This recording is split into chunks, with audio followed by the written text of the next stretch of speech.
NASCAR will have new procedures for the end of stages in all three national series, and NASCAR will have a new site for the 4th of July next year.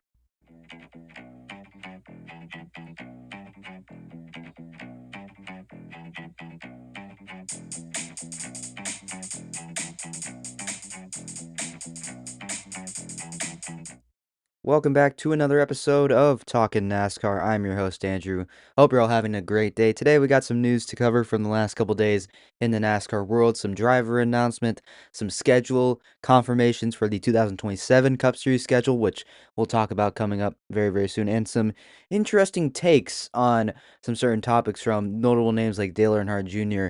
and Kyle Petty that we'll get to at the end of this episode. But we're going to go ahead and start out by talking about some new driver announcements for the 2027 and even this season as well. Starting off with William Sawalich confirming that he will be returning to Joe Gibbs Racing next season in the number 18 car next year. And yeah, this is a very interesting move. William Sawalich is having a pretty solid season, a pretty solid sophomore year for in the NASCAR O'Reilly Auto Parts Series. His second full-time season in NASCAR and the O'Reilly Auto Parts Series. He's only 19 years old from Minnesota. Last year wasn't very great. Had an average finish of 18th. It was 18th in the standings. Only had 9 top 10s and 3 top 5s on the year. So far, he's already matched that top 10 total and exceeded that top 5 total from last year, and does have a win so far this year coming at Rockingham earlier this season. Has a 16th place average finish. Is not in the chase currently, but is one of the guys on the chase bubble. He's only 7 points behind his teammate of Taylor Gray to make the chase. Gray is the last driver in, Sawalich is the first driver out. So William Sawalich is having a much better year. Again, he is extremely young. He's only in his second full-time season in NASCAR. He didn't have a full-time season in trucks at all, and he's already in his second full-time season in the NASCAR O'Reilly Auto Parts Series at 19 years old. So a little bit of a younger prospect, is definitely going to need a lot of development moving forward, but I think that he does have a good potential to be one of the better drivers in the O'Reilly Series, kind of like what Brandon Jones or maybe what Austin Hill have been, and maybe even potentially score a Cup Series ride because he does have the sponsorship with him to get that potentially. So I like William Sawalich a lot. I'm very excited to see that he'll be returning to Joe Gibbs Racing, a good situation for him, and I can only imagine what he may do in year 3 with the same organization that he spent his entire O'Reilly Auto Parts Series career with. So shout out to William Sawalich. Glad that he'll be returning to the O'Reilly Auto Parts Series with Joe Gibbs Racing. Next up, we got to go down to the Craftsman Truck Series and talk about an upcoming race. And while the Truck Series may be off this weekend in Iowa, they will be back next week in Richmond. And Connor Hall will be returning to the Craftsman Truck Series, driving for Nice Motorsports in the number 4 truck as a part-time start. And Connor Hall is returning to NASCAR for the first time in a couple years. He's made most of his starts, and actually all of his starts at Richmond Raceway. He's a former Dale Earnhardt Jr. Late model program driver. Now is doing his own thing in the late model scene, but he's a very good short track racer, like many of the late model drivers in Dale Jr.'s program. 29 years old. Again, made a handful of starts in NASCAR. Does have to his name a top 10 that came at Richmond back in 2024 when he drove for McAnally Hilgeman Racing in the number 91 truck, which was a part-time effort. So very good short track racer, very good at Richmond in his career. Should be exciting to see what Connor Hall may do in a, it looks like might be a pretty exciting lineup of drivers in the Craftsman Truck Series coming up at Richmond in a week. Next up, we do have some schedule confirmations for the 2027 NASCAR Cup Series schedule. Starting off with Phoenix Raceway. Once again, they will have a weekend in March 12th through the 14th, which will have the O'Reilly Series, the NASCAR Cup Series and the IndyCar Series as well, along with O'Reilly and trucks. And then they will also have a Chase weekend in October. They will be the 22nd through the 24th, the weekend preceding the Halloween race weekend, which we'll have to talk about in just a second. But yeah, really exciting that NASCAR and IndyCar will be sharing a weekend once again. Going to be great for Fox, once again having two kind of shared weekends between IndyCar and NASCAR with the trucks at St. Petersburg and then Phoenix with NASCAR, all 3 series, and IndyCar. So it should make for a very fun weekend of racing in Phoenix. We also have a couple other short tracks making announcements. New Hampshire will have its singular date next year be in September during the Chase, and it will be taking Bristol Motor Speedway's place in the Chase. Bristol will once again have 2 dates. It will have the Food City 500 in April, and then we'll have the Bass Pro Shops night race back in August, and what I believe is what now we have for New Hampshire, if I'm not mistaken. Could be wrong. I think I don't exactly know all the dates. I haven't memorized them yet, but it will be back in August, back returning to its original slot before it was moved into September for the playoffs and being the excuse me, the cutoff race for the round of 16, and then this year being once again a chase race. So it'll be moving back out to August, and I'm seeing a lot of fan support for this one, moving it back into its original place. Personally, I don't have much to say on it. I've only known Bristol, at least the night race, to be in the playoffs, but I'm here for any changes to the schedule. I can't say too much because I haven't been a fan for very long of NASCAR, but I'm very excited to see that, Bristol is getting shaken up a little bit, and I'm very excited to see how how the tire wear and everything that we saw at the previous Bristol races will affect that one because it is moving up into a bit of a hotter date in the schedule into August. So I'm very excited to see all that. And then New Hampshire moving into the chase, I think is great for New Hampshire in the Speedway because it only has one date for the NASCAR Cup Series. Really trying to maximize that one date. I think that's a very exciting move, and I'm excited to see what the fan turnout might be for that one. And the final announcements for the tracks will be one will be for Talladega. They will still have 2 dates next year. They'll have one in April, and then they'll have their second date be back in the chase, but it'll be on Halloween weekend. And the Cup Series will be racing on Halloween, which is very exciting. I'm very excited to see that race. Also, they announced that there'll be DegaCon because I believe the track is 50 years old, or it'll be the 50th anniversary of Talladega.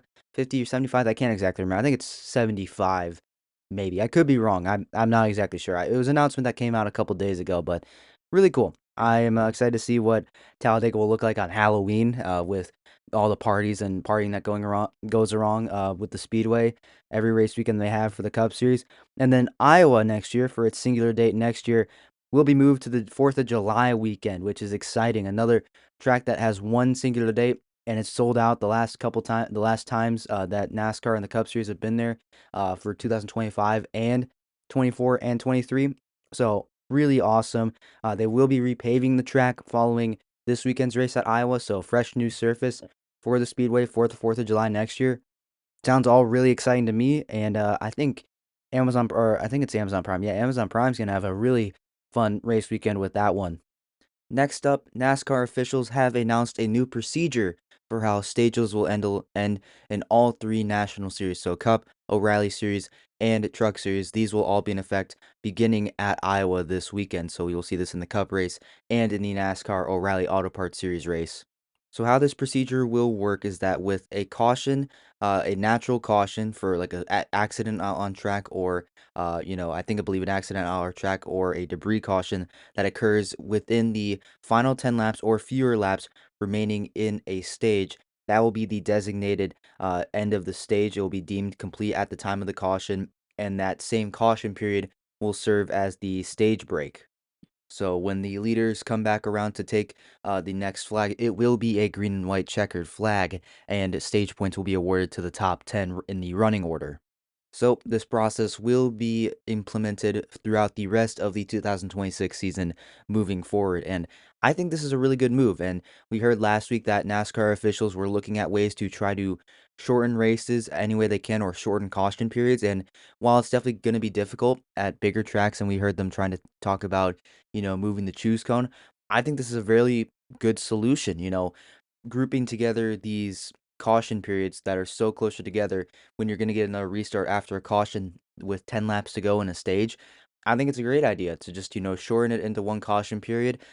You're still giving out stage points, but you're, spending more time out on track with green flag conditions. And I think that's a really good move, in my opinion, by NASCAR. So I'll give them a round of applause with that. They've made a lot of good changes as of late, especially when it comes to on track performance. So gotta give a big hand and big, appreciation and well done to NASCAR and all the officials working on all these things. Next thing I want to talk about is something that Dale Jr. said on his podcast, the Dale Jr. Download, and he was having a conversation with Speedway Motorsports CEO Marcus Smith about the future of the All-Star race. And what Dale Jr. had to say, caught my eye a little bit and raised my eyebrow a little bit because it was something that I was, surprised to hear from Dale Earnhardt Jr. And he kind of opposed the All-Star race, saying that he think it should be done. There should be no All-Star race, that he doesn't like the formats that have been introduced in recent years, but he also at the same time hates it for the tracks. So a little bit of a mixed bag of, opinions from Dale Earnhardt Jr. in my opinion, because saying that he doesn't like the formats that the All-Star race has introduced, but he hates it for the tracks for them just being an afterthought. So I'm not sure what to think of that. I think that the main problem that Dale Jr. has with the formats is probably where most of this is stemming from. Again, I'm not Dale Earnhardt Jr. I don't know what he's thinking in his own brain, but I imagine that's what he's thinking, and he's probably looking at Dover this past year, or this past All-Star race at Dover was probably one of the worst All-Star races I can remember. Like, the racing product was entertaining as all get out, but the format was just so complicated, and it didn't really feel like an All-Star race. It felt like, just one race. It felt like a normal race with a lot of chaos out on track, a lot of aggressive racing, which I don't think should be what an All-Star race is. When you think about other All-Star events, you have the best drivers or the best athletes from your respective sport competing in that one all-star event. And this past all-star race we had at Dover wasn't that. It wasn't. In this one, we had every single driver, and even some of the drivers that, were guaranteed a spot in the final segment to compete for the actual $1 million. Some of them were already wrecked out and their day was done, and some of them couldn't compete, so it didn't really feel like an all-star race at that point. I think if, the all-star race is going to continue, it one needs to not be at a track like Dover for one. It should definitely be at another track that, will have a night race. I think a night race for an all-star race would be awesome, and it should be something that happens every single time. And it should be at a track that, supports a smaller field, like a short track, like North Wilkesboro, I think, was a great site for an all-star race. There's no a little bit of a smaller venue, can support a bit of a smaller field, can support like 23 cars. I think that is, a pretty good idea. Have that field be, the race winners from the previous year, former champions, former all-star race winners. I think that would be a great idea. And then you also have, a fan vote winner in there. I think, that's the field you set. You can worry about some of the, the formats later. Just make it a bit of a smaller race field. Make it a little bit of a shorter race, I guess, in my opinion. Break it up into some sections, however you want. Just, make the actual All-Star event feature your most loved and loved drivers and the most successful drivers, the winningest drivers, the most popular drivers. Feature them. Feature the stars of your sport and not everyone. Like, I know it's good to highlight everyone, give them their own moment to shine, but in an all-star race, an all-star event, just let the stars come out to play. Let the stars go out to drive. And I just said, letting everyone get their moment. All Star Open is a perfect way to do that. You have a guy race in via the All Star Race Open, and then another guy that's not guaranteed a spot in gets in via the fan vote. I think it's very simple, and I think it's a very solid idea. I bet that's what Dale Jr. and many folks are, thinking. Just simplify the field, really highlight the All Stars, like the stars of the sport, the really successful drivers. I think that's how you can improve the all-star race and keep it going, because we were seeing left and right all-star events in every other sport. They've been terrible. They have not been good. The NFL, the Pro Bowl, probably not going to be a thing in a couple years. The NBA All-Star Game is a joke. The MLB All-Star Game, none of the big stars are playing pretty much. Like, it's a couple here and there, but none of the big marquee names are actually playing in that game. So it's very disappointing. NASCAR is the one event where your big stars can race or can compete in that all-star event, and they have, they have to. They will be there. I think it's a really just, it's a really unique opportunity that NASCAR has, is that the all-star event can continue to thrive if they do it right. And right now NASCAR is not doing it right, but they can easily right the ship and make it a good event once again. So I guess that's my reaction and take on what Dale Jr. said. Like, again, I think that he brings up a valid point that the All Star race needs to improve if it wants to continue. Otherwise, there's no point in really having an All Star race, an All Star event for the NASCAR Cup Series. And maybe you can experiment, bring, All Star events to the O'Reilly Series, to the Truck Series. I think that'd be pretty fun. I think that'd be really cool. Give, some of the stars of the Truck Series a chance to shine, because you don't hear about them too much outside of, the Cup Series. You don't hear many stories about truck drivers in national news and national sports news, or same thing with O'Reilly drivers. I think that'd be pretty cool as well. Now, the last thing I want to talk about here on the show is something that Kyle Petty said on the latest or recent episode of Inside the Race with Steve Letarte and another member talking about the Chase bubble. And yeah, definitely Kyle Petty is catching a lot of heat for the latest take because it's definitely a big one. And in this, Steve Letarte is asking everybody about who they think will make the chase out of some of the guys below the cut line, like Keselowski, Eric Jones, and Ryan Preece who might be able to make it in. Steve Letarte cast his vote, same with some other guys. But Kyle Petty just said, I don't care. I don't care about the bubble. And, he went on to say that, everyone talks about the bubble every single year, but when the time comes for, the chase or the playoffs to begin, they're an afterthought. They're not talked about ever again throughout the entire rest of the playoffs or the rest of the postseason in NASCAR. Which, in my opinion, or my reaction to that is, I think Kyle Petty is valid, and he's not wrong to say that. His opinion is, not wrong in that regard, in some aspects of it. To say that some of these, playoff drivers that barely squeak into the field, like Austin Cindric right now, he's in the chase. He's probably not going to go on to win the championship. Same with SVG. Same with, Joey Logano, even though it is an even number year. Bubba Wallace, William Byron, unless they turn around probably won't win the championship. But I think that, it's good to highlight the bubble. And, for some of these drivers, making the chase and making the playoffs in recent years is a huge accomplishment for them because some of them haven't been to the playoffs or the chase before. It's huge for the organization, huge for owners' points. It's huge for the teams and some of like the smaller teams like RFK. They're not a tier one organization. They're not one of the big Penske, Hendrick, Gibbs teams. They're a smaller organization operating on their own. They're trying to make do. They're trying to, upset some stuff and continue to improve to get to a point of where they're one of the big three teams, at least at some of that level in the NASCAR Cup Series. So I think it's huge for a lot of those teams. And I think it's, you know, not showing them, the respect and saying, like, wow, they made the chase. That's incredible for them. They met expectations or they exceeded expectations or wow, they didn't quite make it. They didn't make the chase. They underperformed this year. I think it's, I think it's a huge slap in the face to all those teams that, are trying to make the chase. Like, yes, they may not contend for the championship, but it's huge for their organization in their own right. Now, Kyle Petty, I think, sees an argument where maybe we shouldn't focus on the bubble as much or we should, focus on the bubble, but also give, equal, spotlight and shine to the rest of the point standings, the rest of the guys inside the chase. Because right now, the top four are, really tight right now, especially the top three with Hamlin, Reddick, and Blaney. They're all fighting for the top spot. And Ty Gibbs has entered into that conversation as well in fourth. Meanwhile, fifth all the way down to ninth is also very contested because Carson Hocevar just leapfrogged his way up to fifth in the standings. Meanwhile, Chase Elliott and Kyle Larson are dropping. So there's a lot of shuffling and it's really close in a lot of sections of the chase right now, at least in the top 10. So it's very interesting to keep an eye out for that because seeding in the chase moving forward is going to be a huge deal for how many bonus points they're going to get when the chase starts. And it's going to be huge when deciding a championship, especially for the guys that are, outside the top four as of like what it is right now. Because in recent years, only the four have been the real chase or the real championship contenders. Now, again, this year, it's back on with everyone. Meanwhile, you're looking at some of the guys in the top 16, the chase field. Some are obviously not going to contend. It's, highly unlikely that they will contend, but maybe they'll go on a run. Look at Joey Logano. He's done it in the past.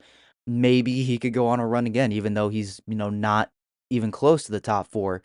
Maybe he goes on a run. Same with the guys that are just inside the top 10. Maybe like a Daniel Suarez catches fire for a little bit and has a magical playoff run. Maybe Chris Buescher finds a win later on this year and goes on a magical run once again to make him put himself in the championship conversation. Maybe Kyle Larson rebounds. Maybe William Byron rebounds. Maybe Bubba Wallace truly takes that next step and inserts himself as a top driver in the sport. I think it's, fair to highlight all those guys inside the top 10, but we shouldn't disregard the bubble for what it is and all the interesting battles and all the tight, close points racing that we're going to see at the bubble. And it's reflected throughout the entire top 16 in the chase right now. So I feel like, Kyle Petty's wrong to, disregard the bubble so blatantly like that. But I do see his argument, maybe in a way, maybe saying, let's focus on, the other parts of the point standings and, take a look at everything that's happening in like the top 10, the top 5, how close it's up there. So I get that, but we shouldn't disregard the bubble so blatantly, especially when there's going to be a huge deal for a lot of these teams, and it's going to come down to the wire for a lot of them towards the end of the regular season this year, and I believe for several years to come as long as the chase is still in place. So let me know down in the comments what you think about some of these takes from these members of the industry, from Kyle Petty, what he had to say about the chase bubble, what Dale Earnhardt Jr. had to say about the All-Star race. Let me know down in the comments what you think about the new stage procedures, how they're going to be moving forward. What do you think about them? I'd love to hear it. And yeah, I'm be interested to see what you say down in the comments below. But I think that'll wrap it up for this episode of Talkin NASCAR, everyone. Hope you all enjoyed. Thank you so much for tuning in to this episode. I know it's been a little bit inconsistent with posting as of late, but should be getting back to more consistent posting with Iowa coming up this weekend. Should be a fun race over there for the NASCAR Cup Series. We'll talk about the O'Reilly Series race after the fact. We'll have power rankings after the Cup Series race next week. So it should be a fun week of content after the off week is finally over and we're back to Cup Series racing. So thank you so much for tuning in, and I will see you in the next episode of Talkin NASCAR.